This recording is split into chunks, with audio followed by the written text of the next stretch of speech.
Welcome back to Wake Up America. Details continue to trickle in surrounding the suspect in the murder of 4 college students in Idaho. Some give more insight into the behavior of Bryan Kohbergner and even possibly a motive. Yeah, meanwhile, we also saw Britney Spears' first public meltdown since her conservatorship ended. And to help break down the psychology of both, let's welcome in board-certified clinical psychologist, Dr. Jeffrey Gardere. Dr. Gardere, thanks for joining us this morning. A lot's going on. Interesting to kind of combine these two under one subject, but we're going to do it. Yeah, let's start with the suspect in the Idaho murders. So, Dr. Gardere, the New York Post has an article out which focuses on a possible incel complex that could be behind Kohberger's drive to kill. Dr. Gardere, what is an incel complex, and what are your thoughts on it related to this set of murders? So I have to be completely honest with you, and I guess this is going to be one of those TV moments where I actually wasn't prepped that I'd be speaking on Kohberger. So I have to be very honest with you. I do not know what an incel complex is. Okay, that is okay. How about, just the other parts of the case? Because I know we've spoken to you about the case in general. And, we hear, new reports coming out that one of the roommates wasn't even supposed to be there. There's, excuse me, talk of him stalking them. I mean, just on how you observed him in court when he was in court last week. And I know you haven't met with him and examined him.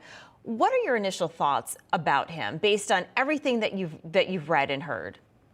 From what I've read and heard, this appears to be an individual, certainly who is a bit of a loner, if not very much a loner. The things that we've learned about him is basically this was a very intelligent individual, but he also had a lot of psychological issues that he was dealing with in many ways that caused him to be someone who very much internalized a lot of his own issues, certainly did not seem to have a lot of friends, but again, seemed to be someone who was very intelligent. It's quite obvious, of course, being a PhD student in criminology. A recent article in the New York Times, Dr. Gardere, which is based on messages and online posts, says this, that Kohberger felt no emotion and no remorse as a teen and wrote in one post back in 2011, "As I hug my family, I look into their faces, I see nothing. It is like I am looking at a video game,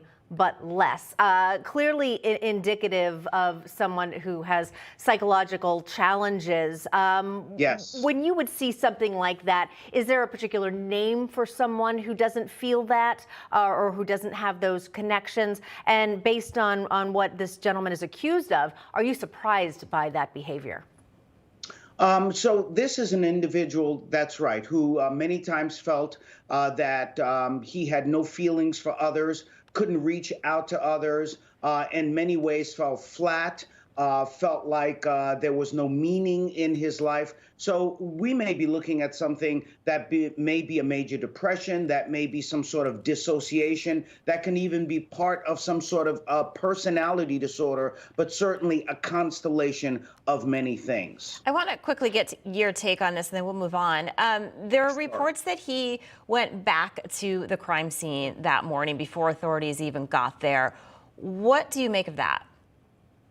I think that certainly they know whomever had done this had been planning it for quite some time, that there was evidence that was available and that they had been looking at. But once they had centered in on who they thought that person was, then they knew that there were things that they could go back and look at and now connect all of the dots.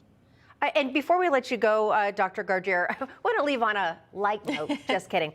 We have to ask you about Blue Monday. Honestly, I didn't even know it was a thing. But apparently today, January 16th, is said to be the most depressing day of the year. Okay, that's not fun, but why?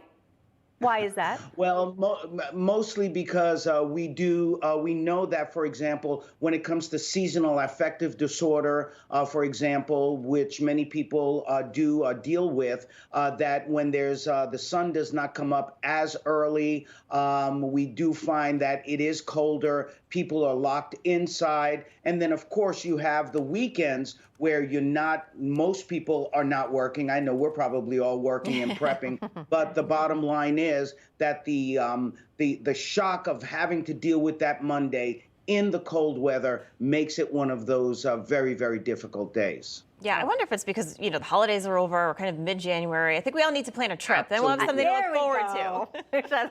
Like a weekend. Summer starts in 156 that's days. What you call the that's what you call the post holiday blues, and then it falls on a Monday. Yes. All right. Well, despite Blue Monday, you definitely cheered us up as you always do. Dr. Jeffrey Gardere, thank you. Thank you.